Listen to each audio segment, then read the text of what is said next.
Okay जी, आगाज़ करते हैं क्लास का। इन्वेस्टमेंट प्रॉपर्टीज़ हमने किया था ख़त्म।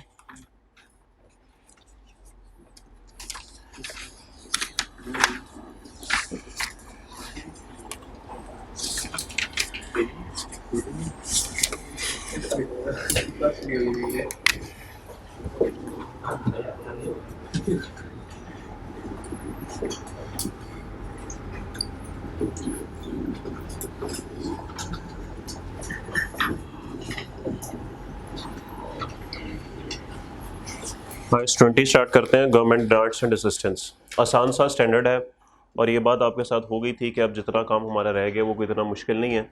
छोटे छोटे से स्टैंडर्ड्स हैं और इतना वक्त नहीं लेंगे। Okay ji, government grants and assistance, ये दो डिफरेंट चीज़ें होती हैं जी। ग्रांट्स एक अलग चीज़ होती है और असिस्टेंस एक अलग चीज़ होती है। शायद आप लोगों ने जी आ जाए, शायद आप लोगों ने ग्रांट्स का लफ्ज़ जो है वो कभी अपनी डेली लाइफ में सुना हो टीवी के ऊपर कि गवर्नमेंट ने ये ग्रांट दे दी है, ये सब्सिडी दे दी। तो ये सब्सिडी ग्रांट जो है ये एक मिलती जुलती बात ही है। मिसाल लेते हैं, उसके बाद देखते हैं कि आगे ये बात किस तरफ जाती है। मिसाल के तौर पे गवर्नमेंट जो है वो आपको ग्रांट, मदद कहते हैं इसको, असिस्टेंस भी मदद को बोलते हैं, ग्रांट भी मदद को बोलते हैं, लेकिन टेक्निकल टर्म्स में दो डिफरेंट चीज़ें हैं और दोनों का ट्रीटमेंट भी डिफरेंट है। होता इस तरह से है भाई कि अक्सर औकात गवर्नमेंट आपके किसी काम से खुश होकर आपको कुछ ना कुछ जो है वो मॉनेटरी टर्म्स में बेनिफिट दे देती है। मिसाल के तौर पे थर का रेगिस्तान, नाम सबने सुना हुआ है। आपने सोचा कि यहाँ पर फैक्ट्री लगाते हैं। अब जब आपने यहाँ पर फैक्ट्री लगाई तो हुकूमत इतना खुश हुई कि उसने आप फैसला किया कि जो भी फैक्ट्री आपने लगाई है उस फैक्ट्री को लगाने पे अगर आपके 100 रुपये लगे हैं तो उसमें से 40 रुपये गवर्नमेंट आपको वापस कर देगी। यानी कि आपकी जेब से 60 जाएंगे और गवर्नमेंट आपको 40 रुपये देगी। ठीक होगी बात? तो इसको बोलते हैं गवर्नमेंट ग्रांट।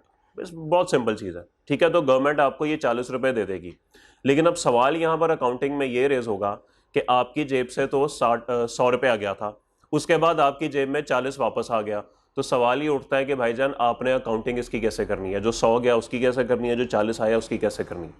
तो ये बेसिकली चीज़ें जो है वो हम यहाँ पर डिस्कस कर रहे होंगे। लेकिन ज़िंदगी इतनी सिंपल नहीं है, कुछ कॉम्प्लिकेशन साथ अटैच हो जाती हैं। कभी कभार गवर्नमेंट कहती है कि जी कुछ कंडीशंस अटैच हैं इसके साथ, अगर आप वो कंडीशंस पूरी करेंगे तो फिर ये ग्रांट जो है वो आपके पास रहेगी, अगर अदरवाइज आपको ये ग्रांट वापस करनी पड़ेगी। मिसाल के तौर पे वो क्या हो सकता है? मिसाल के तौर पे ये हो सकता है कि आपने कम से कम 10 साल तक थर के रेगिस्तान में अपनी फैक्ट्री जो है वो लगा कर रखनी है, आपने बंद नहीं करनी। अगर आपने पहले फैक्ट्री बंद कर दी इसका मतलब है कि आपने कंडीशंस वायलेट कर दी। अगर आपने कंडीशन वायलेट कर दी तो इसका मतलब है कि जो ग्रांट आपको 40 रुपए की मिली थी वो अब आपको पता नहीं वापस करनी पड़ेगी या कुछ करना पड़ेगा, लेकिन बहरहाल कुछ ना कुछ उसका करना पड़ेगा। वो तो हम आगे जाके देखेंगे कि उसका क्या करना है। फिर इसी तरीके से और भी बात हो सकती है कि, बल्कि वो बात आगे करते हैं। अब ये ग्रांट जो है ना ये दो तरह से हो सकती है। अभी सिर्फ ग्रांट की बात करें, असिस्टेंस की बात बिल्कुल एंड पे करेंगे। ग्रांट आपको किसी एसेट से रिलेटेड भी मिल सकती है, रिलेटेड टू एसेट्स, या फिर ये रिलेट कर सकती है एक्सपेंसेस से। मतलब क्या है इसका? मिसाल के तौर पे यूं भी हो सकता है कि आपने एक जगह पे फैक्ट्री लगाई और इस फैक्ट्री को लगाने के लिए जाहिर बात है आपको कोई ना कोई मशीनरी की जरूरत होगी। तो जब आपने मशीनरी परचेज की तो उस मशीनरी को खरीदने पे गवर्नमेंट ने आपको कोई ना कोई ग्रांट जो है वो दे दी। ठीक होगी बात? तो इसको बोलते हैं ग्रांट रिलेटेड टू एसेट्स। बात समझ आती है कि कोई भी एसेट अगर आप खरीदते हैं तो उस एसेट को खरीदने पे अगर गवर्नमेंट ने आपको कोई ना कोई पैसे दे दिए तो वो ग्रांट रिलेटेड टू एसेट है। लेकिन ऐसा भी हो सकता है कि गवर्नमेंट कह सकती है कि अगर आप थर के इलाके में अपनी फैक्ट्री लगाते हैं तो आपने थर के लोगों को नौकरी देनी है, आपने वहां के लोगों को नौकरी पर रखना है और कम से कम 50 बंदा थर का आपके पास एज एन एम्प्लॉय होना चाहिए। अगर आप ये काम कर लोगे तो उनकी सैलरीज जो है वो फिर मैं आपको ग्रांट के तौर पे दे दूंगा। यानी अगर आपने उनको 10 लाख रुपया दिया 50 लोगों को सैलरी के तौर पे तो वो 10 लाख आपको गवर्नमेंट देगी। तो इसका मतलब है कि अब इसमें उनको सैलरी पे करना कोई एसेट तो नहीं है, ये तो एक एक्सपेंस है। तो इसीलिए ग्रांट जो है वो एसेट से रिलेट भी हो सकती है और ग्रांट जो है वो एक्सपेंस से रिलेट भी हो सकती है। कई बात सबको समझ आती है? अब एक्सपेंस के आगे मजीद दो मसले मसाइल हैं। एक्सपेंसेस हो सकता है कि माजी के हों, पास्ट एक्सपेंसेस, हो सकता है कि अभी वो एक्सपेंसेस होने हों। इसकी मिसाल मैं थोड़ी सी चेंज करूंगा। मुल्क के अंदर अल्लाह ना करे सैलाब आ गया, जैसे पिछले दिनों आया था। जब सैलाब आता है तो हमारी गवर्नमेंट क्या करती है, वैसे कहानी थोड़ी सी जरा अजीब सी है, लेकिन बहरहाल आपको फ्यूचर और पास्ट एक्सपेंसेस की बात बता रहा हूं, बस यहीं तक रहिएगा, थोड़ा सा इसमें टेक्निकल में ना जाइएगा। अब जाहिर बात है उसके लिए हमें बाहर से इमदाद आती है। अब वो इमदाद दो तरीकों से हो सकती है। या तो हम उनको जाके कह सकते हैं कि भाई ये देखें ये सैलाब मुतासरीन है, हमने इनकी बहाली के लिए $2 अरब खर्च कर दिए हैं, कर चुके हैं, पैसे दे दें हमें। तो ये पास्ट एक्सपेंसेस है, ये पास्ट एक्सपेंसेस हैं। लेकिन ये भी हो सकता है कि हम उनको ये कहें भाईजान ज़ल्ज़ला आ गया, सैलाब आ गया, बहुत ज़्यादा मसले मसाइल हो गए, हमने उन लोगों को बहाल करना है, हमें इतने पैसे दे दें, हम ये खर्चा करेंगे। तो ये दो डिफरेंट चीज़ें हैं। या तो खर्चा ऑलरेडी हो चुका हुआ है, और खर्चा अगर ऑलरेडी हो चुका हुआ है तो फिर उस खर्चे के अगेंस्ट आप उनसे क्या करेंगे, आप उनसे पैसे लेंगे, पास्ट एक्सपेंसेस। या ये भी हो सकता है कि आपने खर्चा अभी फ्यूचर में करना है, तो अगर खर्चा आपने अभी फ्यूचर में करना है तो इसको बोलते हैं फ्यूचर एक्सपेंसेस। तो ये दो डिफरेंट चीज़ें हैं। तो इन सब के ट्रीटमेंट जो है वो 1 बाय 1 हमने डिस्कस करने हैं। ठीक होगी बात। तो मेन बात हमने यहाँ पर क्या की कि गवर्नमेंट से हमें जो है वो कुछ ना कुछ पैसे मिल जाते हैं। वो पैसे या तो एसेट के रिलेटेड मिल जाते हैं, हमने कोई एसेट खरीदा होता है, उस एसेट के बदले में हुकूमत हमें कोई पैसे दे देती है थोड़े बहुत, या फिर कोई खर्चा हमने किया होता है या अभी करना होता है तो उसके अगेंस्ट हमें पैसे मिल जाते हैं। तो ग्रांट एसेट से रिलेट भी हो सकती है, ग्रांट एक्सपेंस से रिलेट भी हो सकती है, और अगर एक्सपेंस की बात करें तो वो पास्ट एक्सपेंस भी हो सकता है और अभी फ्यूचर एक्सपेंस होना हो सकता है। तो ये 3 सिनेरियोज यहाँ पर बनते हैं। यहाँ तक किसी का कोई सवाल है तो वो पूछ सकता है। कोई सवाल नहीं? चलें जी, आइए सवालों की तरफ चलते हैं। फिर आपने ये नोट अगर करना है तो 1 मिनट लगा के नोट कर लें, उसके बाद फिर हम आगे चलते हैं।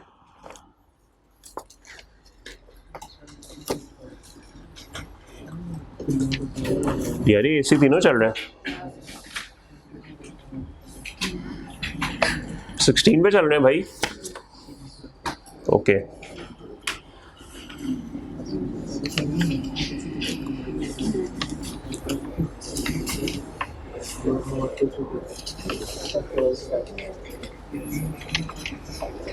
तो नोट कर ले भाई, नोट कर ले।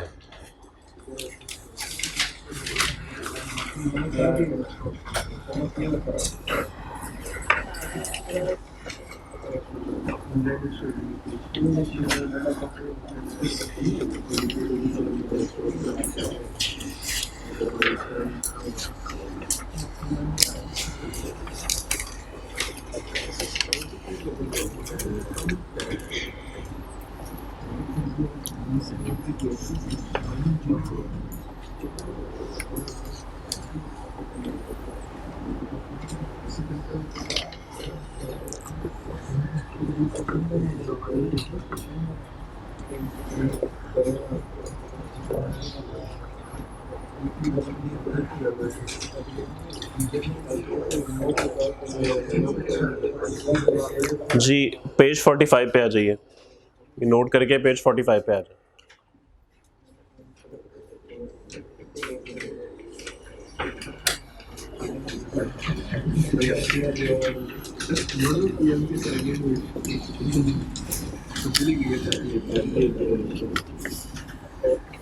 जी पेज 45 पे आ गए आप लोग?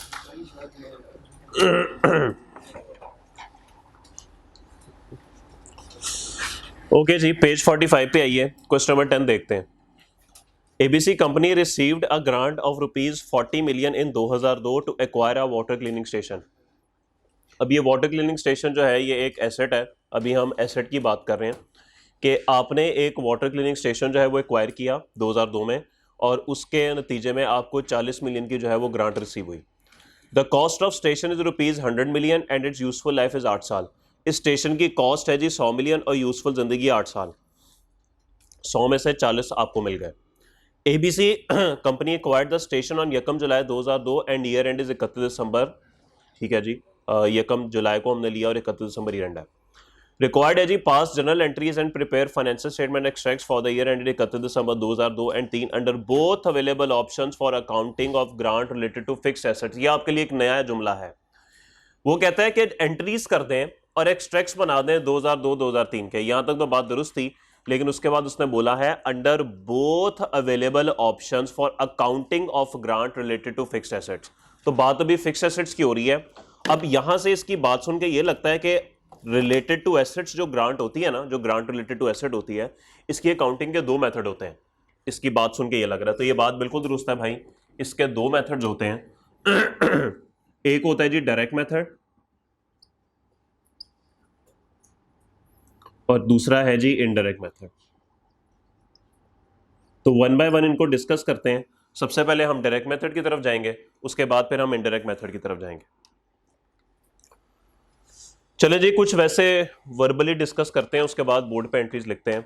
सबसे पहले नॉर्मल एसेट की बात करते हैं, छोड़ें ग्रांट कब मिली कब ना मिली।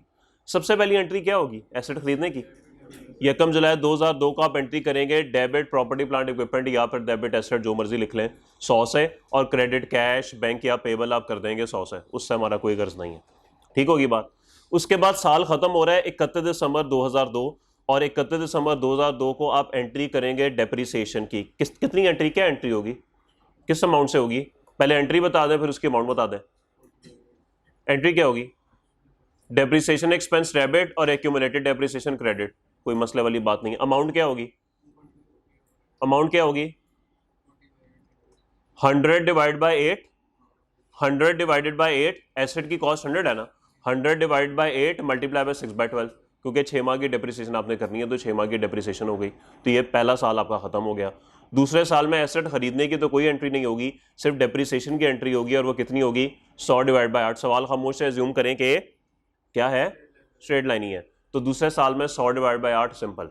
तो मेरे ख्याल में एसेट के पॉइंट ऑफ व्यू से तो कोई नई बात नहीं है, लेकिन मसला है कि बीच में 40 मिलियन की ग्रांट है, इसका क्या कर रहा है? देखें, ग्रांट का मिलना, क्या एंट्री करूं? 40 मिलियन आपको मिल गए, डेबिट क्या होगा? डेबिट कैश होगा, बिल्कुल कैश आपको मिल गया तो डेबिट कैश होगा। क्रेडिट क्या होगा? क्रेडिट क्या होगा? वैसे लॉजिक छोड़ें, क्या स्टैंडर्ड क्या कहता है, लॉजिक बताएं। क्रेडिट क्या होगा? इनकम की एक आवाज आई, और इसके अलावा ग्रांट इनकम, आप सबके जहन में ग्रांट इनकम आ रहा है? ओके, देखिए यहां पर बस एक जुमला आपने जहन में रखना है। जब भी ग्रांट हमें मिलती है ना, ग्रांट हमें क्यों मिली है? Water cleaning station. ओके, अगर मैं ना खरीदूं, अगर मैं ना खरीदूं फिर नहीं मिलेगी ग्रांट, ऐसे ही है। तो इसका मतलब ये है कि जब मुझे ग्रांट मिलेगी मैं उसको डायरेक्ट इनकम तो नहीं बना सकता। ठीक होगी बात। तो आपने हमेशा ग्रांट को लायबिलिटी के तौर पर रिकॉर्ड करना। ठीक होगी बात। ग्रांट लायबिलिटी इस तरह की, या डेफर्ड लायबिलिटी, जो भी देख लेते हैं क्या लिखना है। ओके, उसके बाद जब आप स्टेशन खरीद लेंगे या एसेट खरीद लेंगे, तो एसेट खरीदने पे मुकम्मल उसको इनकम में नहीं चार्ज कर देना कि जी अब एसेट आ गया, अब शर्त पूरी हो गई तो बस ठीक है जी, अब डेबिट लायबिलिटी करो क्रेडिट इनकम करो, ऐसा नहीं करना। सिंपल सा एक फॉर्मूला याद रखना है। जैसे जैसे एसेट का खर्चा रिकॉर्ड करते जाएंगे, और एसेट का खर्चा आपको पता है डेप्रिसिएशन होता है, जैसे जैसे एसेट का खर्चा रिकॉर्ड करते जाएंगे वैसे वैसे ही ये जो ग्रांट की लायबिलिटी है ये आपकी इनकम में कन्वर्ट होती जाएगी। तो अगर 8 साल आपने मुकम्मल पूरे कर लिए इस वाटर क्लीनिंग स्टेशन के, तो वो ग्रांट भी 8 साल में ही आपकी इनकम बनेगी। ऐसा नहीं है कि जिस दिन आपको मिली आपने उस दिन इनकम बना दी। तो अगर 8 साल में एसेट डेप्रिशिएट हो रहा है तो 8 साल में ही ग्रांट भी आपकी इनकम बनेगी, बिल्कुल वैसे वैसे ही, उसी प्रोपोर्शन में। तो बस simple grant related to assets की ये कहानी है। बात समझ आ गई? तो आप करना क्या है, सबसे पहले ये करना है कि एसेट की एंट्रीज तो आपको आती हैं, उसमें तो मुझे कुछ ज़रूरत नहीं है करने की। जो ग्रांट का मिलना है वो कभी भी आपकी इनकम डायरेक्ट नहीं बनेगा, बल्कि आपने हमेशा उसको लायबिलिटी के तौर पे रिकॉर्ड करना है। तो अगर आप उसको लायबिलिटी के तौर पे रिकॉर्ड करेंगे तो जैसे जैसे आप एसेट का खर्चा चार्ज कर रहे हैं वैसे वैसे आपने ग्रांट को क्या करना है, इनकम के तौर पे चार्ज करना है। बल्कि आप ना एक जुमला पहले लिखें, उसके बाद हम एंट्रीज करते हैं। उर्दू में लिख लें, लिखें जी, जिस खर्चे के लिए ग्रांट मिली है, जिस खर्चे के लिए, जिस खर्चे के लिए ग्रांट मिली है, जैसे जैसे खर्चा रिकॉर्ड होगा, जिस खर्चे के लिए ग्रांट मिली है जैसे जैसे खर्चा रिकॉर्ड होगा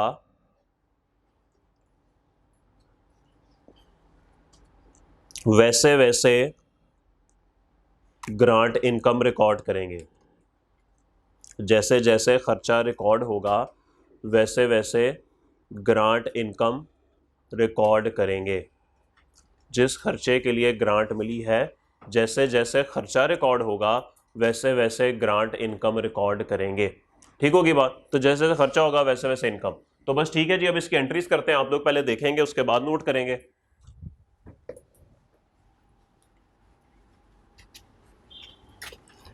सबसे पहले 2002 की एंट्रीज।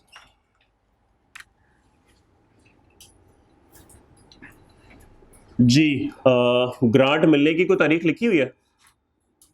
बोले, एज्यूम करें साल का पहला दिन ही है। एंट्री होगी debit cash, credit, deferred grant. Deferred का लफ्ज आपने पहले कभी सुना है? कहां सुना है?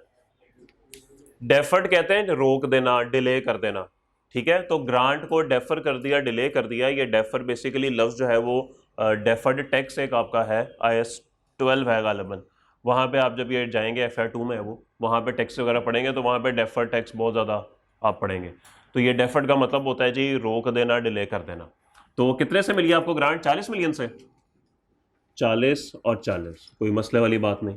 फिर 1 जुलाई 2002 को आपने एसेट परचेज कर लिया, तो आप करेंगे डेबिट एसेट 100 से और क्रेडिट आप कैश कर देंगे 100 से। कोई नई बात नहीं आपके लिए। उसके बाद साल का आखिर आएगा। साल के आखिर में आप क्या करेंगे? एसेट की डेप्रिसिएशन रिकॉर्ड करेंगे। पहले देख लें भाई, उसके बाद नोट कीजिएगा। अब मुझे बताइए डेप्रिसिएशन कितनी चार्ज होगी? 100 cost over useful life into 6/12। ये 6/12 क्यों हुआ? क्योंकि एसेट जुलाई में परचेज हुआ था, तो 6 माह की डेप्रिसिएशन है। कितनी बनती है बता दीजिए। सॉरी 6.25। 6.25। अब यहां पर एक नई चीज है आपके लिए, और वो नई चीज क्या है कि अगर आपने 6 माह की डेप्रिसिएशन चार्ज की है, यानी 6 माह का एसेट जो है वो आपने एक्सपेंस आउट कर दिया है, तो ग्रांट भी 6 माह की एक्सपेंस आउट होगी। किस तरीके से? देखिए, डेफर्ड ग्रांट जो क्रेडिट की थी वो डेबिट हो गई, और ग्रांट इनकम हो गई क्रेडिट। कितनी इनकम? गौर करें, टोटल ग्रांट है 40, ऐसे ही है, इसी को लायबिलिटी बनाया हुआ है। अब अगर एसेट 8 साल है तो ये भी 8 साल में ही जाएगी, और अगर ये 6 माह का एक्सपेंस आउट हुआ है तो ये भी 6 माह का होगा। ले जी, बस इतनी सी बात है। तो इसका मतलब ये है कि जितने साल पे एसेट डेप्रिशिएट होगा, ये ग्रांट भी उतने साल पे ही एमोटाइज होगी। एमोटाइज करना बोलते हैं इसको, कि उसी साल एमोटाइज होती जाएगी। बताइए 2.5 और ये भी 2.5। ले जी, ये आपका साल 2002 कंप्लीट होगी। ओके होगी बात। अब अगर इसके एक्सट्रैक्ट्स बनाना चाहें तो एक्सट्रैक्ट्स कैसे बनेंगे? Profit and loss extracts. जी 2003 के तो बाद में बनेंगे, पहले बनेंगे 2002 के। जी एक्सपेंस में सबसे पहले तो मेरे पास डेप्रिसिएशन एक्सपेंस आएगा। क्या ख्याल है आपका? जी 2002 में कितनी डेप्रिसिएशन है? 6.25। तो 6.25 की डेप्रिसिएशन आ गई।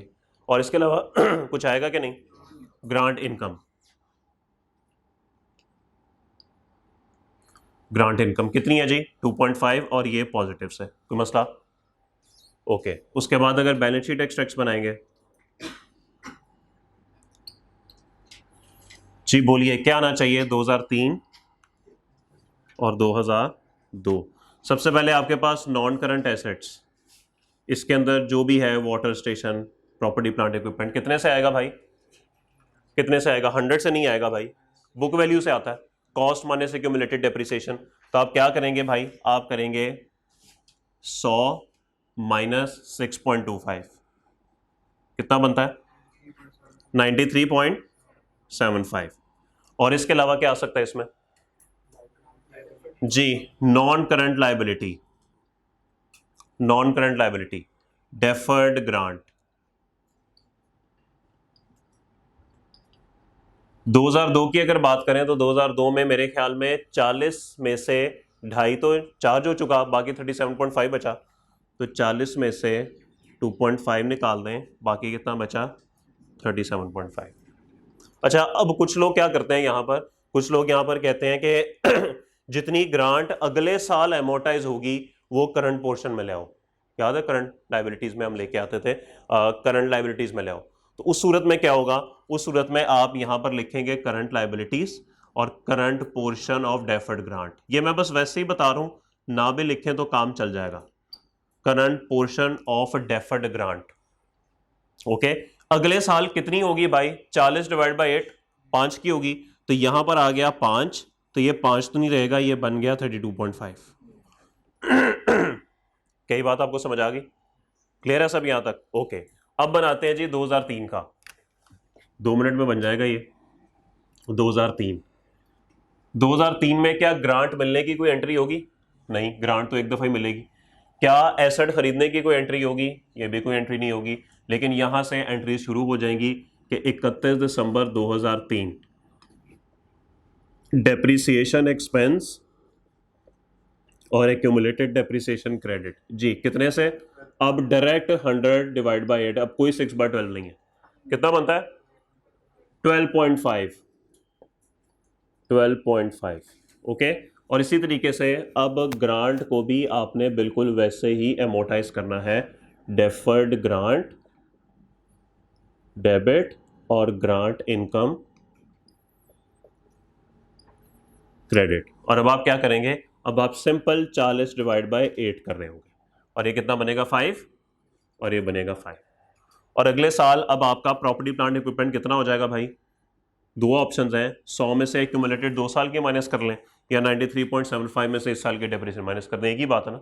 या 100 में से 100 में से कर देते हैं, 100 में से पहले साल की डेप्रिसिएशन और दूसरे साल की डेप्रिसिएशन, बोलिए 80, बोले 81.25 डेप्रिसिएशन, सॉरी एक्सपेंस तो मैं लिया नहीं, आई एम सॉरी, एक्सपेंस कितना है जी 12.5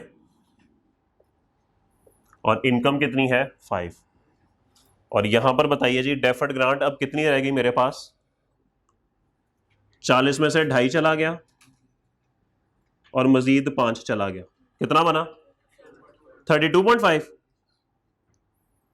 ओके, लेकिन अगले साल 5 जाना है, तो अगले साल 5 हो गया और ये 5 कम हो गया 27.5। ले जी, ये कहानी है ग्रांट की, और ये डायरेक्ट मेथड है, ये मैं आपको बता दूं, ये हमने डायरेक्ट मेथड डिस्कस किया है। सिर्फ 2 मिनट की बात सुन लें, उसके बाद नोट कीजिएगा। डेफर्ड ग्रांट का लेजर बने तो वो कैसे बनेगा,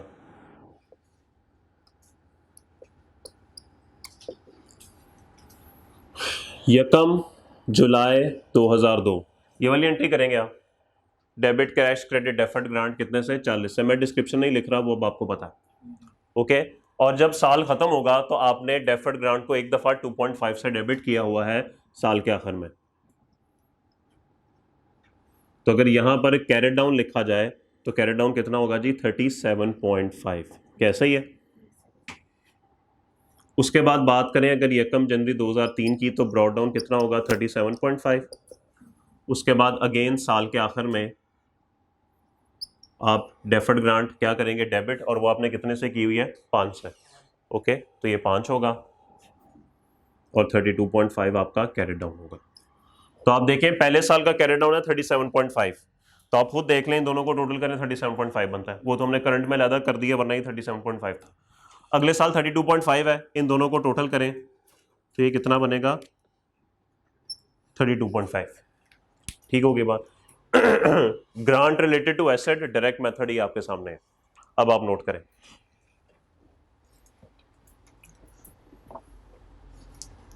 क्यों आ गए यार आप लोग, आज छुट्टी कर लेते यार, मैं भी छुट्टी कर लेता, ऐसे ही आ गए आप लोग। मैं तो दुआ कर रहा था दरवाजा खोलूं, कोई भी ना, मैं वहीं से वापस भाग जाऊं, लेकिन कोई बात नहीं, अच्छी बात है आप लोग आ गए।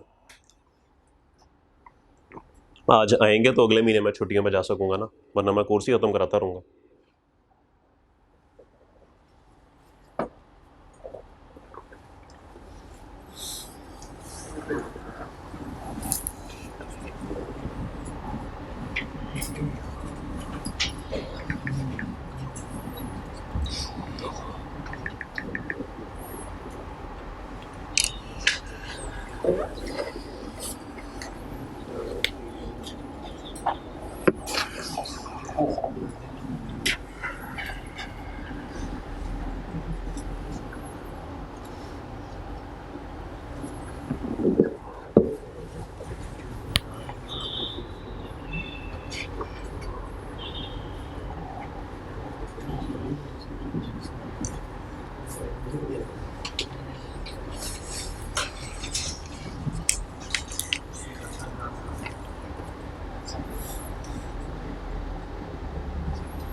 कल टेस्ट है आप लोगों का?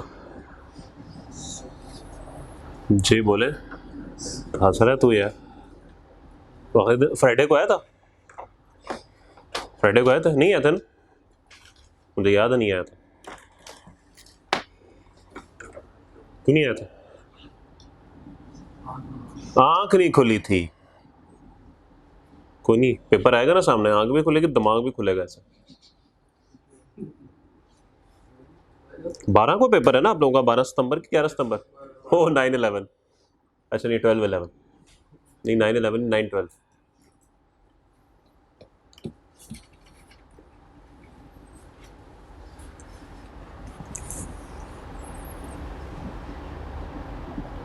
अच्छा वैसे एक सवाल है मेरा, आप लोग टिकटें पहले क्यों नहीं बुक करा लेते वापसी की? जो आउटसाइडर्स हैं उनकी बात कर रहा हूँ। ये रात को मुझे कोई 9 बजे 8 बजे मैसेज आते हैं, सर टिकट नहीं मिल रही, टिकट नहीं मिल रही, टिकट मुझे मिल रही है बुध की, टिकट मुझे मिल रही है मंगल की। ये क्या सीन होता है वैसे? एक दिन पहले वो कहते हैं सुबह मिलेगी, सुबह जाते पहले वो कोई तो आप पहले क्यों नहीं खरीद के रखते? नहीं देते ही नहीं है। क्यों नहीं? वो डेवो वगैरह की तो सुना बुक हो जाती है, बाकियों की नहीं होती? हो जाती है 4 days before। ड्राइवर को जाती है ना, बाकियों की नहीं होती। हमारी जाती नहीं थी। ठीक है भाई, ठीक है।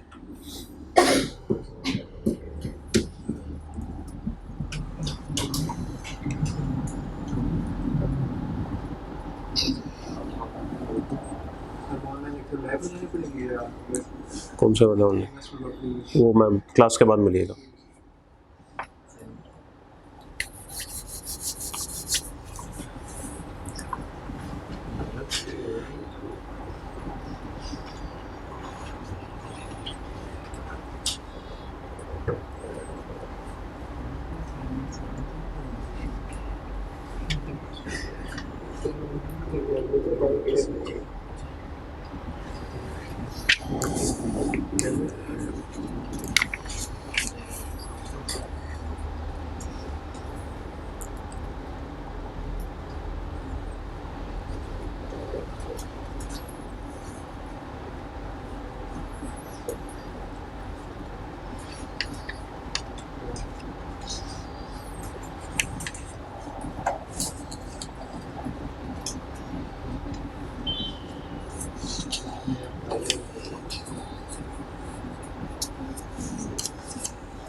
जी भाई, ओके है सब यहाँ तक के भी नोट कर रहे हैं? और जल्दी करें भाई।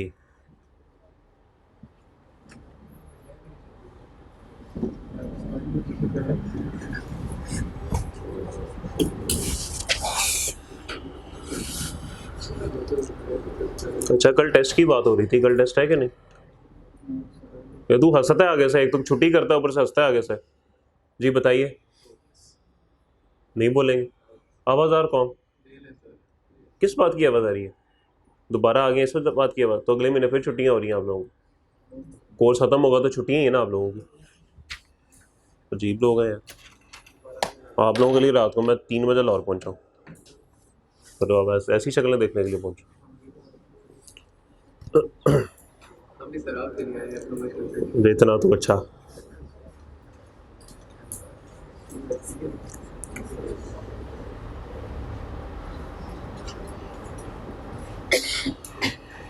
जी मिटा दूं भाई?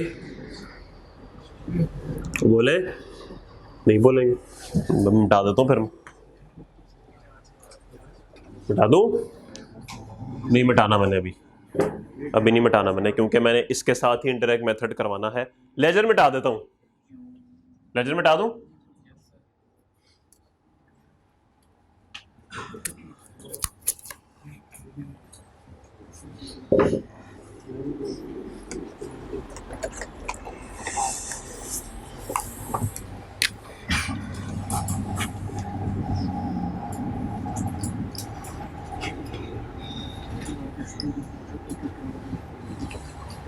ओके जी, इंडायरेक्ट मेथड शुरू करते हैं। भाईजान दो मेथड्स हैं, एक डायरेक्ट मेथड और एक इनडायरेक्ट मेथड। फर्क क्या है दोनों में, प्लीज आप ध्यान दीजिएगा। अगर नोट कर लिया आप लोगों ने कि कर रहे हैं, अभी कर लिया नोट, चले अब जरा बात सुन लीजिए, उसके बाद जो रह गया बाद में नोट कर लीजिएगा। इनडायरेक्ट मेथड, इन दोनों मेथड में एक छोटा सा फर्क है और वो फर्क अभी आपको सामने नजर आ जाएगा। अगर वो सवाल कह देता कि इनडायरेक्ट मेथड से करना है, जो कि उसने कहा हुआ है, इस एंट्री में कोई फर्क नहीं था। ग्रांट का मिलना बिल्कुल वैसे ही रिकॉर्ड होगा और एसेट का खरीदना भी बिल्कुल वैसे ही रिकॉर्ड होगा।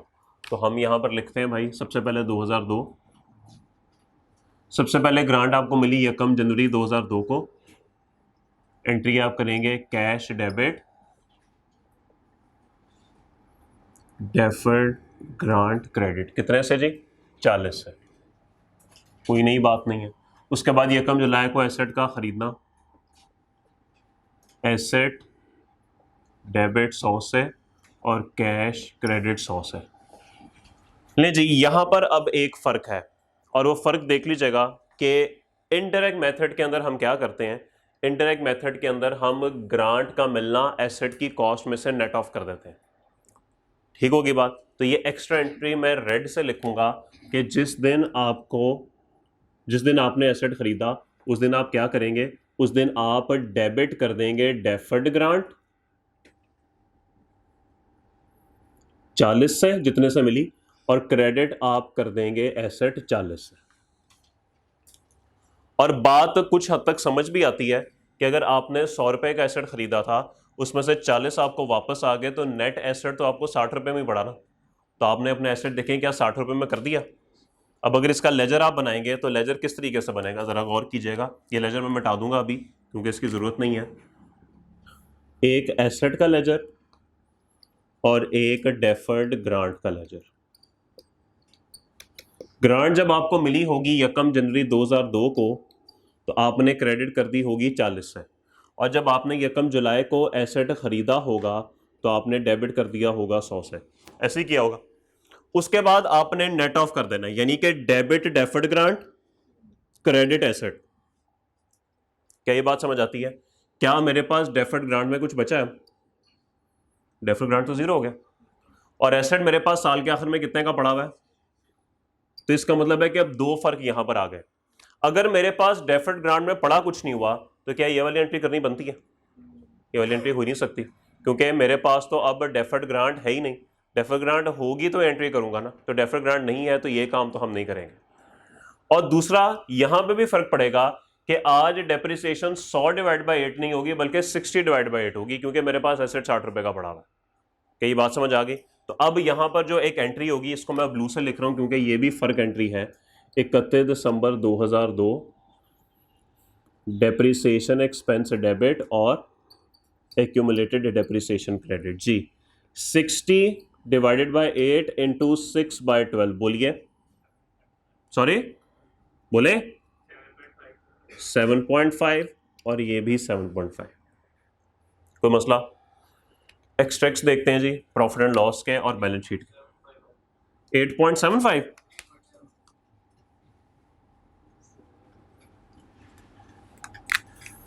$3.75। तो प्रॉफिट एंड लॉस के एक्सट्रैक्ट्स बन गए 2003 के और 2002 के जी। डेप्रिसिएशन एक्सपेंस कितना है 2002 में? 3.75। और इनकम कितनी बनेगी? इनकम तो है ही नहीं, इनकम तो है ही नहीं। अभी देखते हैं, इसको भी देखते हैं कि ये चक्कर क्या हुआ। बैलेंस शीट एक्सट्रैक्ट्स 2003 2002 जी। Non current assets property plant equipment कितने से आएगा भाई? बोले 60 माइनस 3.75, बोलिए 56.25। और नॉन करंट लायबिलिटीज में क्या डेफर्ड ग्रांट आएगी? नहीं सर, 0 हो चुकी है, वो तो लिखने की जरूरत ही नहीं है, लेकिन आपको बस बताने के लिए दिखा दिया। अब जरा गौर करें, अगर वैसे देखें डायरेक्ट मेथड के अंदर हमारा डेप्रिसिएशन एक्सपेंस था 6.25 का, वहां पे कितना है? कम गया हुआ है। और यहां पे इनकम थी 2.5 की, वहां पे इनकम कोई नहीं है। इन दोनों को नेट ऑफ करें, कितना बनता है? कितना बनता है? 3.75 नेगेटिव बनता है और बोलें तो क्या यही अमाउंट आ रही है? तो इसका मतलब है नेट इम्पैक्ट वही होता है, नेट इम्पैक्ट वही होता है। और अगर आप एसेट में से लायबिलिटीज माइनस कर दें तो भी आपका वही आंसर आएगा 56.25 जो यहां पर है। तो इसका मतलब है ओवरऑल इंपैक्ट कोई नहीं पड़ा, बस नेटिंग ऑफ हो रही है वहां पे। ओके, अब अगर अगले साल को देखा जाए तो अगले साल मुझे बताइए 2003 के अंदर क्या फर्क पड़ेगा? क्या ग्रांट के मिलने की एंट्री होगी? नहीं होगी, वो तो एक दफा हो गई। एसेट खरीदने की एंट्री नहीं होगी, ये एंट्री भी नहीं होगी, सिर्फ एक डेप्रिसिएशन की एंट्री होगी, सिंपल सी एंट्री, डेप्रिसिएशन एक्सपेंस डेबिट, और कितने से? 60 डिवाइड बाय 8, कितना बनेगा जी? 7.5 और 7.5, और सिंपल हम यहां पर डेप्रिसिएशन एक्सपेंस करेंगे 7.5, और यहां पर जो हम प्रॉपर्टी प्लांट इक्विपमेंट लिखेंगे वो कितने से लिखेंगे? बुक वैल्यू जो पिछले साल की थी उसमें से इस साल की आप डेप्रिसिएशन माइनस कर दें, बोलिए 48.75 लें जी। और डेफर्ड ग्रांट तो वैसे ही कुछ नहीं है, लिखने की भी जरूरत नहीं है। लें जी, ये है जी इनडायरेक्ट मेथड। अब करें जी नोट।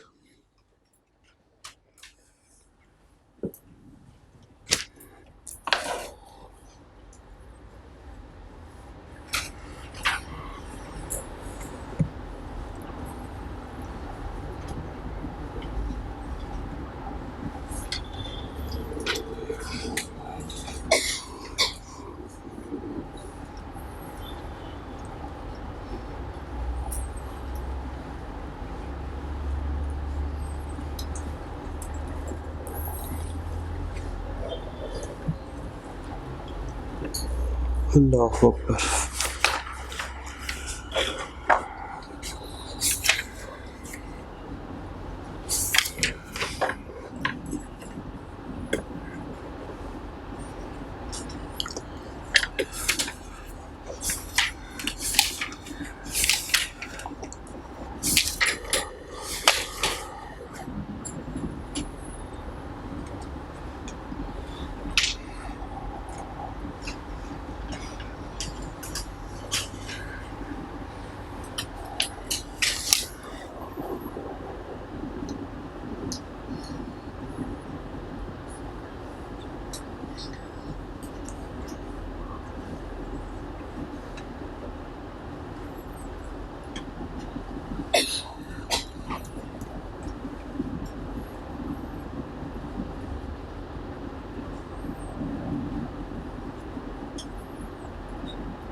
जिन्होंने नोट कर लिया वो पेज 15 पर क्वेश्चन नंबर 7 है, ये करते हैं। पेज 15 पे प्रैक्टिस सेट का क्वेश्चन नंबर 7 है, ये सॉल्व कर दें। नहीं नहीं, पेज 15 है, प्रैक्टिस सेट है, सफ़ा नंबर 15, प्रैक्टिस सेट का क्वेश्चन नंबर 7, और ये आपने दोनों मेथड से करना।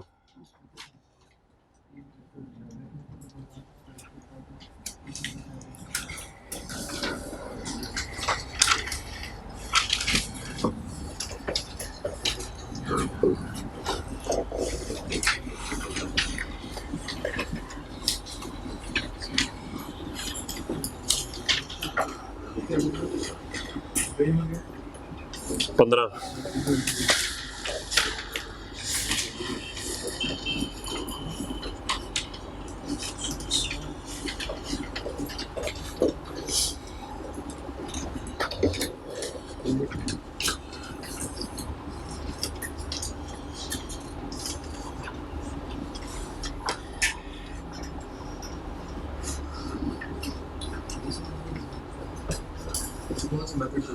सर दोनों से करना है आपने, कोई नहीं, आप भी वेले मैं भी वेला।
भाई ये सवाल करने को बोला हुआ क्वेश्चन नंबर 7।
जी हो गया सवाल।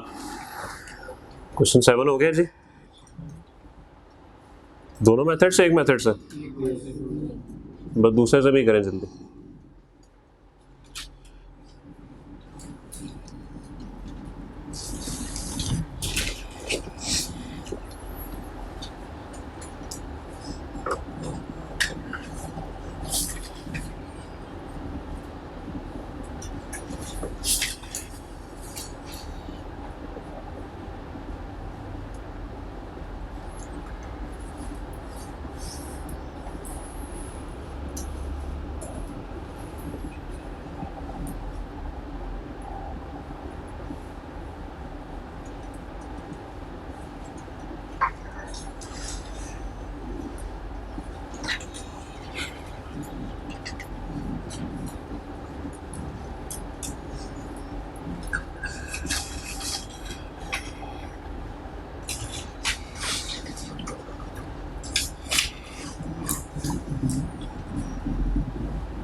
जी हो गया सवाल। ओके, ये क्वेश्चन 7 पे, a company receives a government grant of rupees 4 lakh towards the cost of an asset with a cost of rupees 1 million. The asset has a useful life of 10 साल and notes as the value. Prepare journal entries for first 3 years of asset useful life. Prepare income statement and balance sheet extracts. Okay, नहीं जी, पहले साल लिखा नहीं हुआ कौन सा, चलिए पहला साल है। पहले साल एक तो आपने एसेट परचेज किया, एसेट परचेज की एंट्री आप क्या करेंगे, debit asset credit cash 1 million से। उसके बाद ग्रांट के मिलने की एंट्री होगी 4 lakh, debit cash credit deferred grant, direct method की बात पहले करते हैं। उसके बाद डेप्रिसिएशन की एंट्री होगी कितने से, 1 मिलियन डिवाइड बाय 10, गालिबन कितना, 1 लाख बनता है। तो डेप्रिसिएशन एक्सपेंस 1 लाख और एक्यूमुलेटेड डेप्रिसिएशन 1 लाख। और अगर आपने 10 साल पे ही एसेट को डेप्रिशिएट करना है तो इस ग्रांट को भी 10 साल पे ही आप एमोटाइज करेंगे और आप करेंगे 4 लाख डिवाइडेड बाय 10, 40,000 गालिबन बनता है। तो आप एंट्री करेंगे साल के आखिर में डेफर्ड ग्रांट डेबिट 40,000 से और ग्रांट इनकम क्रेडिट 40,000 से। क्या ये बात आपको समझ आई? ओके, तो इसका मतलब है कि 3 साल तक शायद यही काम चलता रहेगा, सेम अमाउंट्स आती रहेंगी, बस अगले दोनों साल के अंदर ना तो एसेट खरीदने की एंट्री होगी और ना ही ग्रांट मिलने की एंट्री होगी। अगले 2 साल में सिर्फ 2 ही एंट्रीज होंगी, एक debit depreciation expense credit accumulated depreciation और दूसरी डेफर्ड ग्रांट डेबिट और ग्रांट इनकम क्रेडिट। कोई मसला? तो ये तो सिंपल बात थी। अगर इनडायरेक्ट मेथड की बात करें तो इनडायरेक्ट मेथड में पहले साल में ग्रांट मिलने की एंट्री सेम हो गई, एसेट आने की एंट्री सेम हो गई, लेकिन उसके बाद एक एक्स्ट्रा एंट्री आप करेंगे और वो क्या होगी, वो होगी एसेट की कॉस्ट और डेफर्ड ग्रांट को आपस में नॉक ऑफ करना होगा आपने। और आप एंट्री करेंगे डेफर्ड ग्रांट डेबिट 4 लाख से और एसेट को क्रेडिट कर देंगे 4 लाख से, तो एसेट अब आपका 6 लाख से पड़ा हुआ है। ऐसे ही है, नेट 6 लाख से पड़ा हुआ है। तो इसका मतलब है कि डेफर्ड ग्रांट तो वैसे ही खत्म हो गई, तो ग्रांट इनकम की एंट्री तो अब नहीं बनेगी, लेकिन डेप्रिसिएशन एक्सपेंस की एंट्री बनेगी। लेकिन आज डेप्रिसिएशन एक्सपेंस 10 लाख पे नहीं होगा बल्कि 6 लाख पे होगा। तो 6 लाख डिवाइड बाय 10, 60,000 पे आपने डेप्रिसिएशन एक्सपेंस रिकॉर्ड कर देना है। दूसरे साल भी ऐसे ही होगा, तीसरे साल भी ऐसे ही होगा। तो मेरे ख्याल में कोई मसले वाली बात नहीं थी इसके अंदर, कोई इशू। क्वेश्चन 8 आपका होमवर्क है जी, प्रैक्टिस सेट का क्वेश्चन 8 आपका होमवर्क है, या आपने घर से करके आना है। ओके जी, तो मेरे ख्याल में अब grant related to asset, direct method indirect method भी आपको समझ आ गया है, दोनों मेथड आपको समझ आ गए हैं, कुछ मुश्किल नहीं है, मुश्किल बात तो नहीं है, कॉन्सेप्ट तो बिल्कुल सिंपल सही है। बाकी पास पेपर का सवाल देख लेंगे कि इनको कैसे टैकल करना है, कैसा सवाल आता है। फिलहाल आप वापस आ जाएं 45 पे, पेज 45 पे आप वापस आ जाएं। एक्सपेंसेस की बात कर लेते हैं भाई।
आपने भी वो फ्लो चार्ट, बल्कि आपके पास जगह नहीं बची होगी, ठीक है कोई बात नहीं, ऐसे ही चलना है।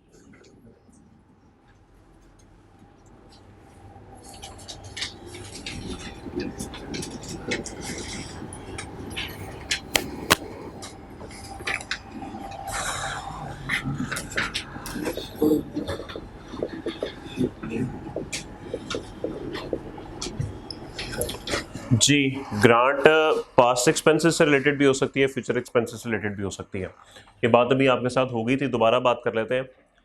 पास्ट एक्सपेंसेस का मतलब ये है कि जो खर्चे आप ऑलरेडी कर चुके हैं उसके बदले में आपको हुकूमत जो है वो कुछ मदद आपकी कर देती है। मिसाल के तौर पे आपने थर के रेगिस्तान में फैक्ट्री बनाई या फाटा के इलाके में आपने फैक्ट्री बनाई और वहाँ पर आपने कोई भी लोग वहाँ के रखे, फाटा के आपने 50 लोग अपने पास एम्प्लॉय रख दिए, तो गवर्नमेंट ने कहा इनको सैलरीज पे करोगे तो ही मैं आपको ग्रांट पे करूँगा। तो आपने उन 50 लोगों को मिसाल के तौर पे 10 लाख रुपए की सैलरी पे की, तो गवर्नमेंट ने आपको उसके बाद ग्रांट दी। तो पहला सिनेरियो तो ये है कि जो खर्चा आप ऑलरेडी रिकॉर्ड कर चुके हैं उसके बाद आपको ग्रांट मिली, कोई मसला।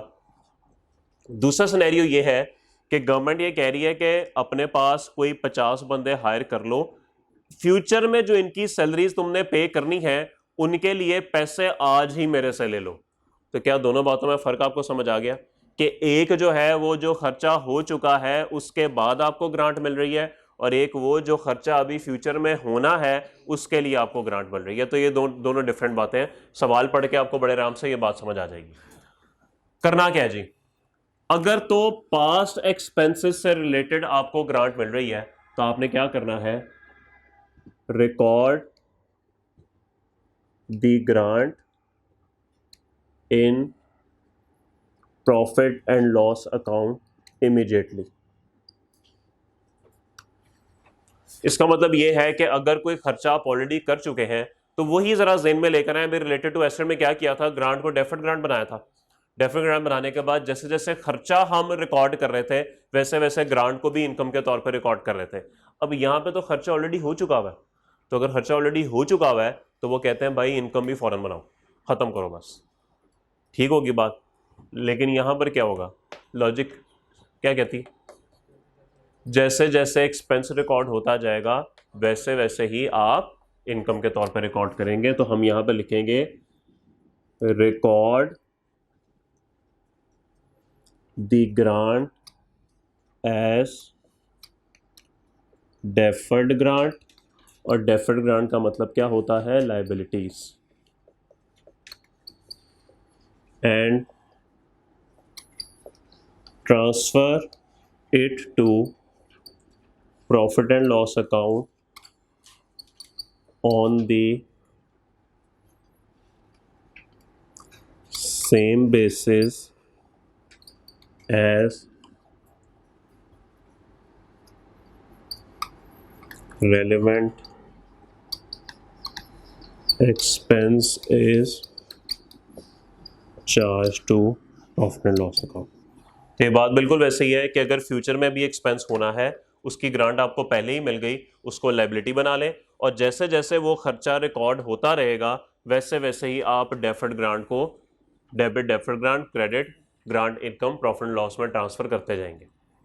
कई बात आपको समझ आ गई। दोनों में से आसान कौन सा है, पास वाला? तो इसका आईकैप से ताल्लुक है, कोर्स में तो है, पूछ भी सकता है, लेकिन ऑब्वियसली आसान बातें तो आईकैप नहीं पूछता ना, उसका ताल्लुक मुश्किल बातों से है।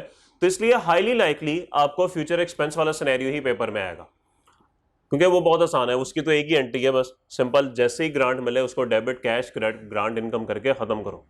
ओके, तो मुश्किल बात नहीं है, मुश्किल बात तो यहाँ पर है। तो इसलिए हाईली लाइकली आपको ये वाला सिनेरियो पेपर में आएगा, लेकिन हम तो है सारे डिस्कस करेंगे। नोट करें जी, उसके बाद सफ़ा नंबर 45 पे तो आप आ चुके हैं, इसका सवाल नंबर 11 करते हैं।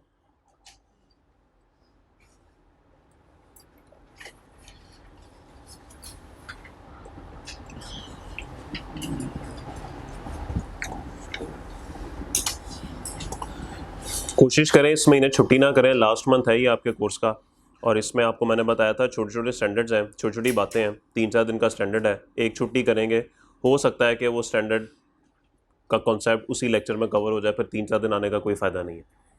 ओके, तो इसलिए कोशिश कीजिएगा कि इस महीने में छुट्टी ना ही करें तो बेहतर है।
जी लिख लिया आपने, नोट हो गए भाई। आइए सवाल नंबर 11 पे, page 45। ABC company received a grant of rupees 10 million in 2002 to cover the expenses for environmental measures taken by ABC company during 2002 to 2005। यहाँ से आपको ये बात खुद डिराइव करनी पड़ेगी कि ये पास्ट एक्सपेंस है या फ्यूचर एक्सपेंस है। मैं दोबारा पढ़ रहा हूँ। ABC company received a grant of rupees 10 million in 2002 में आपको ग्रांट मिली है कौन से एक्सपेंसेस के लिए? For environmental measures taken by ABC company during 2002 to 2005। ये फ्यूचर एक्सपेंसेस हैं भाई, अगले साल के लिए आपको मिल चुकी है।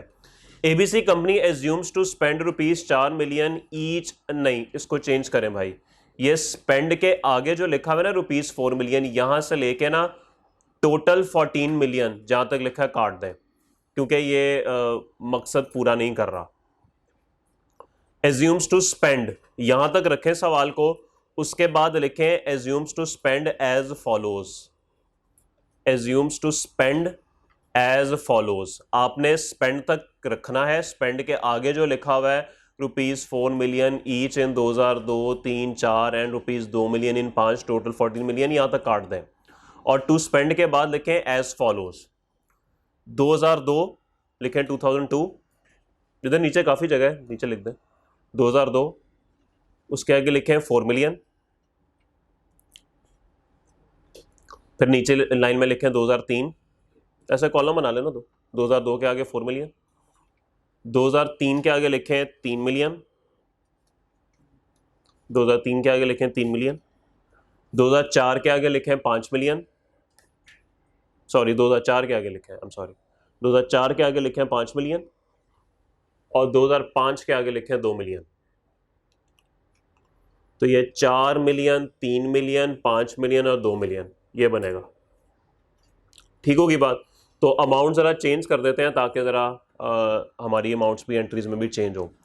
पास journal entries and prepare financial statement extracts for the years ended 31 December 2 और 3 under both available options for accounting of grant related to expenses. ठीक है जी, दोनों ऑप्शन से हमने ये काम करना है 2002 और 3 के लिए।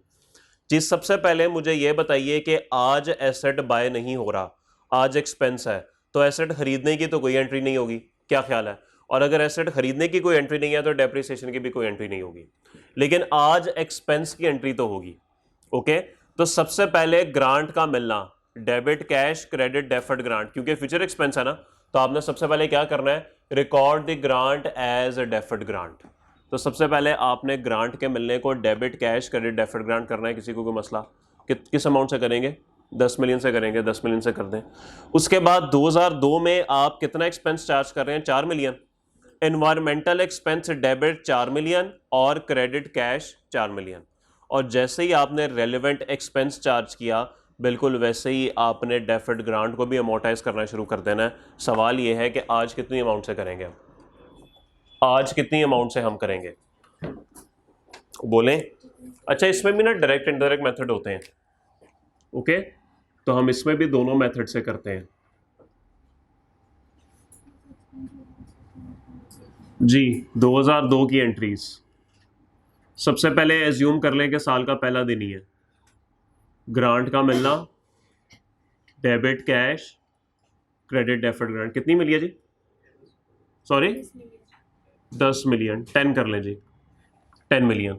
उसके बाद साल के आखिर में एज्यूम कर लें कि एक्सपेंस साल के आखिर में हुआ है, कोई मसले वाली बात नहीं है। बोले जी एनवायरमेंटल एक्सपेंस डेबिट कितने से? 4 मिलियन से, और कैश क्रेडिट 4 मिलियन से।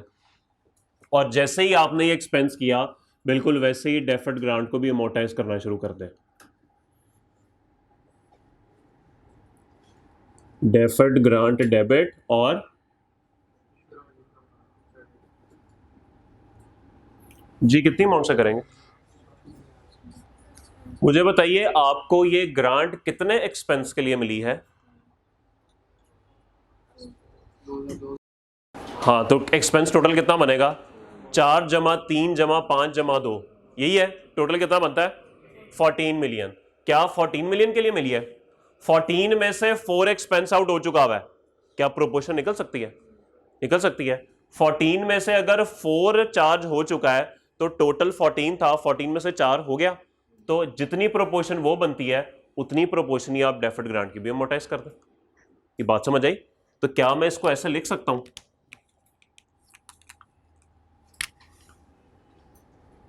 4 divided by 14 into 10, 4 divide by 14 से प्रोपोर्शन निकली कि इतने में से इतना एक्सपेंस चार्ज हो चुका हुआ है। क्या मुझे परसेंटेज मिल गई? परसेंटेज मिल गई ना। 4 डिवाइडेड 14 इतने परसेंट एक्सपेंस, तो अगर इतने परसेंट एक्सपेंस है तो ग्रांट भी इतने परसेंट होनी चाहिए। बात सबको समझ गई? ओ भाई ये देखें ना, क्या आंसर आता है? क्या आंसर आता है? 2.86, यानी ये आंसर आया होगा 0.286।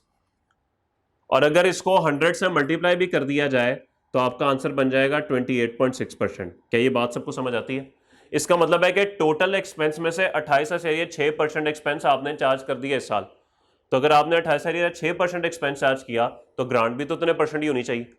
तो बजाय इसके कि मैं इतना लंबा प्रोसीजर लगाऊं, अगर मैं डायरेक्ट ही इसको 10 से कर दूं तो ये मुझे आंसर देगा 0.286 का, और 10 से जब मल्टीप्लाई करूंगा तो मुझे पता लग जाएगा कि ग्रांट का भी इतने परसेंट ही मुझे इनकम के तौर पे चार्ज करना। ठीक होगी बात? तो बस ठीक है, इतनी सी बात थी। बोलिए जी, क्या आंसर आता है? 2.86 है, सही बात, 2.86। ले जी, कोई इशू? वही घिसे पिटे एक्सट्रैक्ट्स बना ले। शुक्र है मेरा पास हो चुका है। दिल में कह रहे होंगे सर क्या फ़ायदा, फुआरा फिर रहे हैं। ओके, तो कोई बात नहीं दोस्त, आपको क्या लगता है आपसे ये करके एक छत फटेगी और उसमें से ऐसे नोट गिरेंगे? आपकी सोच है, भूल है आपकी बल्कि। ओके, उसके बाद डेप्रिसिएशन का तो यहाँ पे कोई कॉन्सेप्ट नहीं है। आज यहाँ पर इन्वायरमेंटल एक्सपेंस आएगा भाई, कितने से? 4 से, और उसके बाद ग्रांट इनकम आएगी कितने से? 2.86 से। और यहां पर नॉन करंट एसेट्स आज कुछ भी नहीं होगा, क्योंकि ये ग्रांट रिलेटेड टू एसेट नहीं है, ये ग्रांट रिलेटेड टू क्या है? एक्सपेंस है। लेकिन नॉन करंट लायबिलिटी तो आएगी मेरे भाई। बोले नहीं बोलेंगे? बोलना तो बस, बोलना तो है ही नहीं ना, गुलाम गुलाम। ओके, डेबिट ग्रांट बोलिए कितनी है जी? और बोले 10 में से 2.86 चला गया, कितना बचा? 7.14। 2002 कंप्लीट है। उसके बाद आइए 2003 पे।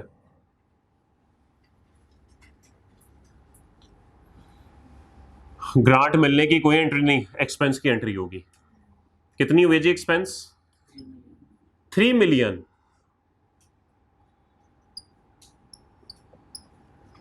उसके बाद जितना एक्सपेंस चार्ज हुआ उतनी ही इनकम चार्ज करें। डेफर्ड ग्रांट डेबिट, हाँ जी, कितनी अमाउंट बनेगी बताएं? 3/14 या पिछले वाले 4 को टोटल करेंगे? पिछले वाले 4 को टोटल नहीं करेंगे, ये जो 4 है पिछले वाला। क्यों सर? आपने सिर्फ इस साल का निकालना है, आप कौन सा क्यूमुलेटिव निकाल रहे हैं?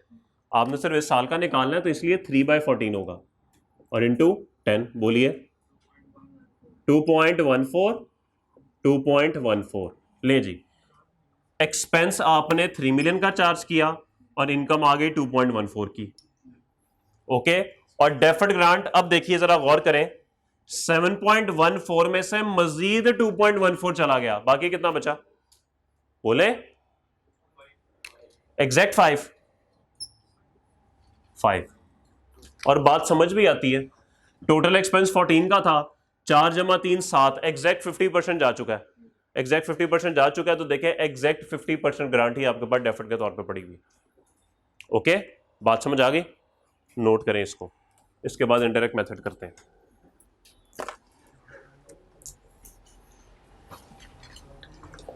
वो छुट्टियों में कुछ पढ़ा भी था कि नहीं? वेले नहीं, कुछ नहीं पढ़ा, बुक ही नहीं खोली। कोई बात नहीं, आने दे 12 सितंबर। साने है 12 सितंबर जो है ना, वो सुनहरी रूह से लिखा जाएगा जी। अल्लाह खैर, अल्लाह तो खैर करेगा ही, पहले आप कुछ करेंगे तो अल्लाह खैर करेगा ना जी। नहीं, कल का टेस्ट नेक्स्ट ट्यूसडे करेंगे क्योंकि वो है ही नहीं टेस्ट करने को कुछ।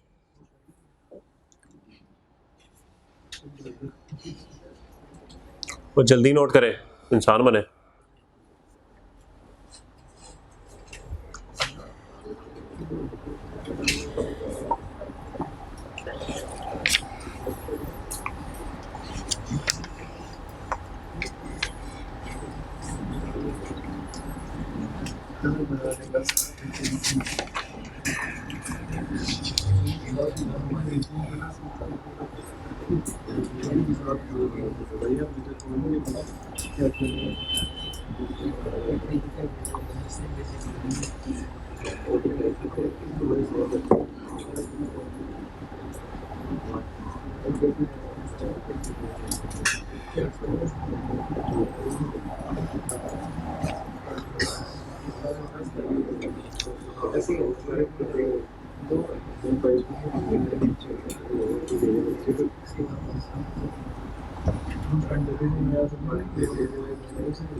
अभी तक जितने स्टैंडर्ड्स पढ़ चुके हैं इंक्लूडिंग गवर्नमेंट ग्रांट, इसका एक ही सवाल आ सकता है। एक ही सवाल में I-16 भी हो, इम्पेयरमेंट भी हो, इन्वेस्टमेंट प्रॉपर्टी भी हो, बोरिंग कॉस्ट भी हो, गवर्नमेंट ग्रांट भी हो। सोच के बताएं, हो सकता है ऐसे? हो डरे उस दिन से, डरे उस दिन से। ओहो, पेपर में पहले 15 मिनट में पढ़ा हो I-16 का सवाल है, ये तो इम्पेयरमेंट भी हो रही है अंदर, ये तो ट्रांसफर हो रहा है इन्वेस्टमेंट प्रॉपर्टी के अंदर, ये तो लोन लेके कर्जा एसेट लिया जा रहा है, और ये तो गवर्नमेंट ने ग्रांट भी दे। ये सवाल कौन सा है? तो फिर साने है 12 सितंबर। ओके, अल्लाह माफ करे, आप लोग तो पढ़ के जाएंगे, आप लोग तो ऐसे नहीं है, मुझे पता है। आप लोगों को तो तमाम किताब में ला के एक सवाल दे दिया जाए, आप तो वो भी कर लेंगे इंशाल्लाह। कल से पढ़ना शुरू करेंगे मेरा भाई। अब तू 12 सितंबर के बाद ही पढ़ना शुरू करी, मार्च के लिए तैयारी कर। अब पहले बता देते आपका मार्च 24 का इरादा है, मैं भी जरा सुकून से आराम से पढ़ाता। मार्च 24 का इरादा है आप लोगों का पेपर का, कि सितंबर 23 का इरादा है? अच्छा, 12 सितंबर, कोई बात नहीं। कितने दिन रह गए 12 सितंबर में? 2 महीने नहीं, 2 महीने और 8 दिन, 9 दिन, 8 दिन 9 दिन, 60 डेज, 69 डेज, 70 डेज, क्योंकि बल्कि 70 डेज, हाँ 31 के महीने हैं तो कोई बात नहीं। खैर 71 डेज, 71 इंटू 24 क्या होता है? 71 इंटू 24 क्या होता है? कोई जरा अल्लाह का बंदा कैलकुलेटर पे कैलकुलेट तो कर दे। कितना हो? इतने घंटे रह गए पेपर में, 1704 घंटे रह गए पेपर में। या इसको जरा 60 से मल्टीप्लाई करी,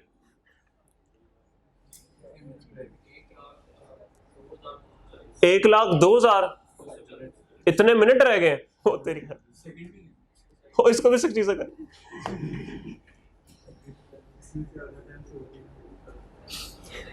कितने हो गए?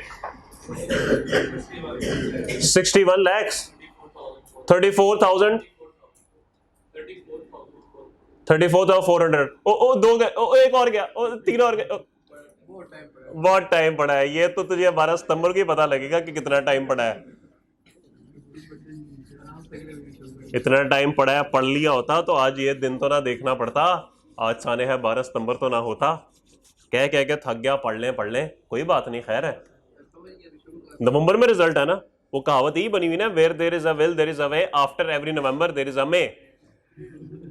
अगला रिजल्ट मई में आता ना, तो हर नवंबर के बाद एक मई भी आता है। लेकिन आप तो ऐसे नहीं है भाई, आप तो ऐसे बिल्कुल भी नहीं है, आप तो इससे भी बदतर। ओके जी, मिटा दूं ये। अच्छा जरा प्लीज सुन लीजिए अब ऑन अ सीरियस नोट। इसी फ्लो चार्ट को मैं कल दोबारा बनाऊंगा और यहां पे मैं थोड़ी सी अमेंडमेंट करूंगा, अकाउंटिंग ही नहीं, बस इसको जरा बेहतर करूंगा। इसी में ही फ्यूचर एक्सपेंस में शायद मैं डायरेक्ट और इनडायरेक्ट मेथड को भी यहीं पे प्रेजेंट कर दूं, तो यही फ्लो चार्ट दोबारा बनेगा, लेकिन यहां पे डायरेक्ट और इनडायरेक्ट मेथड को मैं बेहतर कर दूंगा ताकि इसी फ्लो चार्ट के अंदर ये बात हो जाए, तो फिर आपका फ्लो चार्ट वो कंप्लीट हो जाएगा। अब बात करते हैं जी इनडायरेक्ट एक्सपेंस की, इनडायरेक्ट मेथड की, सॉरी। क्या फर्क आपको लगता नजर आएगा? इनडायरेक्ट मेथड में क्या फर्क होगा बताइए जी। इनडायरेक्ट मेथड में क्या फर्क होगा 2002 में, बताइए। एसेट में तो हम ग्रांट जो मिलती थी उसको एक्सपेंस के अगेंस्ट नेट ऑफ करते थे, सॉरी एसेट की कॉस्ट के अगेंस्ट नेट ऑफ करते थे। इसमें क्या करेंगे? इसमें एक्सपेंस के अगेंस्ट करते हैं, खत्म हुई बात। 4 मिलियन है। हाँ खत्म हुई बात। अब आपने करना क्या है, अब यही सवाल मैं इनडायरेक्ट से करने लगा हूं।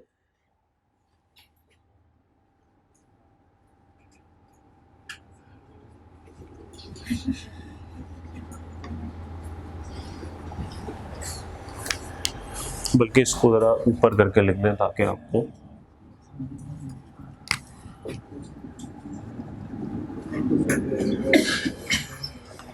तो सिर्फ इनडायरेक्ट मेथड में क्या होगा, इनडायरेक्ट मेथड में हम इनकम की बजाय क्या कर रहे होंगे, एक्सपेंस में कमी के तौर पे इसको रिकॉर्ड कर रहे होंगे। तो अगर ये एक्सपेंस में कमी है तो फिर एक्सट्रैक्ट्स पे क्या फर्क पड़ेगा, एक्सट्रैक्ट्स पे क्या फर्क पड़ेगा, ये लाइन उड़ जाएगी, जहरी बात है, क्या ख्याल है? और ये अमाउंट भी चेंज हो जाएगी। बताइए 2002 में अब आप 4 माइनस 2.86 कितना करेंगे? 1.14। इसमें तो कोई फर्क नहीं है, ये तो ऐसे ही रहेगा। इसका बताइए 3 माइनस 2.14, नहीं जी आप भी काट के लिखेंगे? यस बताता हूं मैं आपको, पूरा करें दोबारा से, हेडिंग बनाए इनडायरेक्ट मेथड की और पूरा लिखें, सारा सवाल दोबारा करें, जुगाड़े जुगाड़े लगवा लो इनसे।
ले जी फ्लो चार्ट आज ही कंप्लीट कर दिया मैंने आपको, पहले सवाल नोट करें उसके बाद ये नोट करें।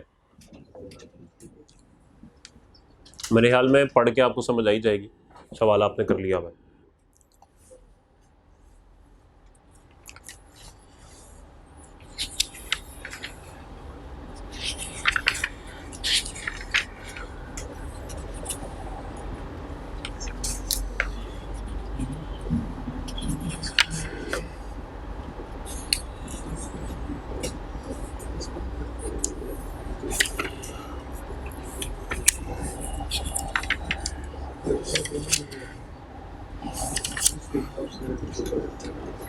थर्सडे तक उम्मीद है कि आपका ये स्टैंडर्ड भी ख़त्म हो जाएगा,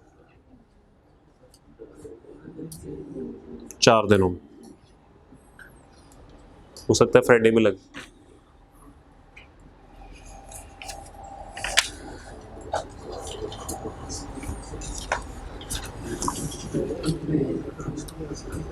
जल्दी नोट करें, जल्दी, टाइम नहीं है।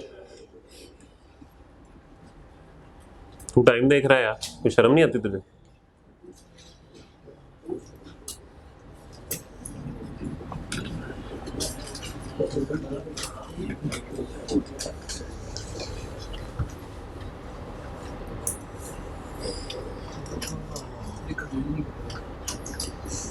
जी होमवर्क आपको कौन सा सवाल दिया है? प्रैक्टिस सेट का क्वेश्चन 8 दिया। ओके, लिखें जी होमवर्क। क्वेश्चन नंबर 11 जो है, जो भी हम कर रहे हैं, इसका हमने 2002-2003 बनाया है। 4 और 5 आपने घर से बनाकर आना है।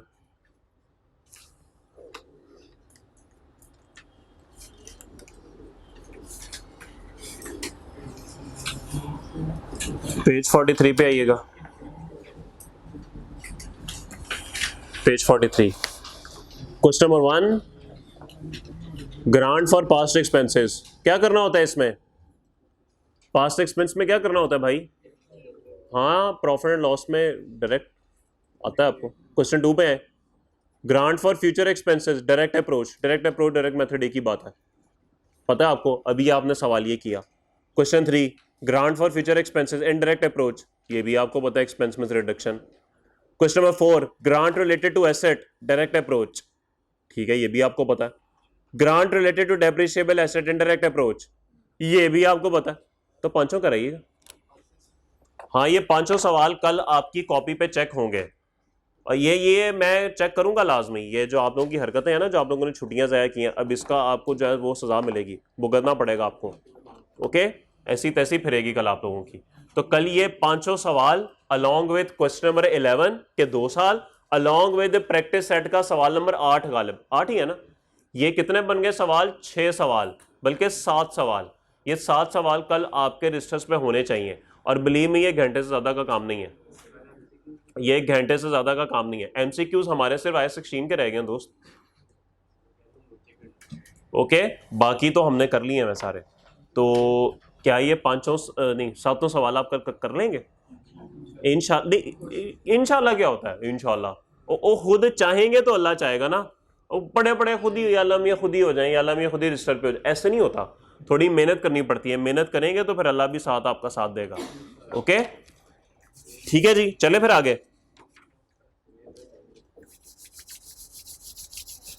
ठीक है, बाकी क्लास कल करते हैं, आज बच्चे भी थोड़े हैं, बाकी बातें फिर कल करते हैं। ठीक है जी, कल मुलाकात होती है। अल्लाह हाफ़िज़।